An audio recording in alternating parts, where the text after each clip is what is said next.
పడవ అలా వెళ్తుంది. కాసేపు అయ్యాక ప్రవాహ ఉధృతి పెరిగింది. ఎక్కడో కొండ కోణంలో భారీ వర్షాలు పడడం వల్లేమో నీరు విపరీతంగా ఏట్లోకొచ్చింది. ఇంకాసేపు అయ్యాక విపరీతంగా గాలి తోడైంది. పడవ ఇటు అటు ఊగడం మొదలుపెట్టింది.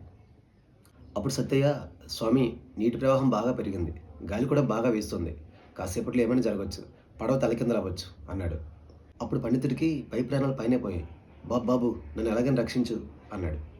అప్పుడు సత్తయ్య, "ఏంది స్వామి, నాతో పరాచికాలు ఆడుతున్నారు? ఎప్పుడేం జరుగుతుందో, ఎవరికేం జరుగుతుందో మీకు తెలియందా? మిమ్మల్ని మీరు రక్షించుకోలేరా చెప్పండి" అన్నాడు. అప్పుడు పండితుడు, "నాకు ఈత రాదయ్యా, నన్ను ఎలాగైనా కాపాడు" అన్నాడు. అప్పుడు సత్తయ్య, "స్వామి, నీటి ప్రవాహం బాగా పెరిగింది. ఇప్పుడు నన్ను నేను కాపాడుకోవడం చాలా కష్టం" అని చెప్పి వెంటనే నీటిలోకి దూకి ఈదుకుంటూ ఒడ్డుకు చేరాడు. తర్వాత పండితుడి పరిస్థితి ఏమైందో మీరు ఊహించవచ్చు. చూసారా?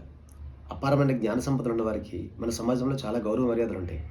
కానీ జ్ఞానం కంటే అనుభవం చాలా గొప్పది. ఒక సామెత ఉంది, ఒక టన్ను జ్ఞానం కంటే ఒక ఔన్స్ అనుభవం గొప్పది.